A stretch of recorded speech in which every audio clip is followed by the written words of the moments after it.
that, let's take you to Chhattisgarh, where a shocking case has come to light. A chilling case of journalistic violence. Bijapur journalist Mukesh Chandrakar has been missing since January 1st and was found dead. His body was discovered in a septic tank at a contractor's property, triggering widespread outrage among the Bastar journalists. The FSL team exhumed the body from the tank, confirming the tragic fate of the journalist. Mukesh had previously exposed corruption involving a contractor, with one suspect now in custody. The police have confirmed that his death is a murder and investigations are ongoing. Meanwhile, 3 people have been arrested in connection with the case so far.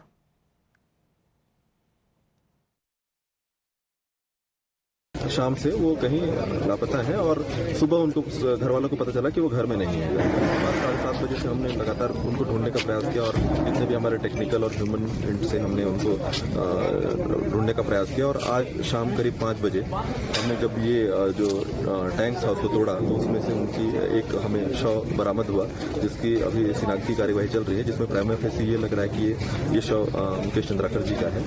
और जो जितने भी जो इसमें संदेही हैं उनसे पूछताछ की जाएगी और बहुत ही जल्द इसमें हम जो लोग इसमें इन्वॉल्व हैं उनको निकालेंगे और किसी भी व्यक्ति को हम नहीं छोड़ेंगे जो इस चीज में इन्वॉल्व है।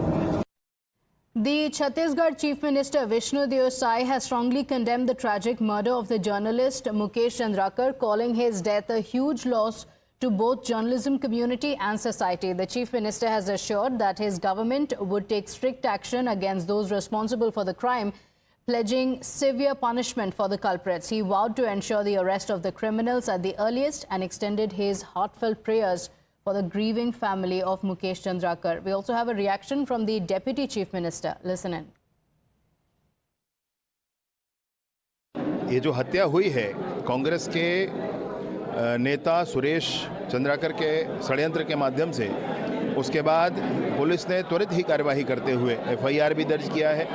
11 सदस्यीय SIT का भी गठन करके तुरंत ही कार्यवाही SIT जांच के लिए उसको आगे बढ़ाया है विषय को। मैं आपको ये कहना चाहता हूं कि हम पूरी कोशिश करके 4 हफ्ते में ही जांच पूरी करके चालान पुटअप करेंगे। तगड़ी कार्यवाही कोर्ट उस पर कर ले, इस तरह से जांच होगी, पूर्ण पुख्ता जांच कराएंगे और उसके बाद स्पीड ट्रायल करा करके सजा दिलाने के लिए पुलिस महकमा पूरा काम करेगा।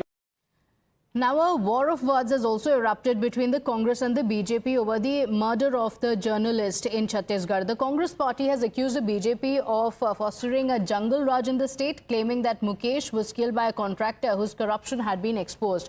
According to the Congress, the contractor, angered by his reporting, had called him and killed him, burying the body in a septic tank.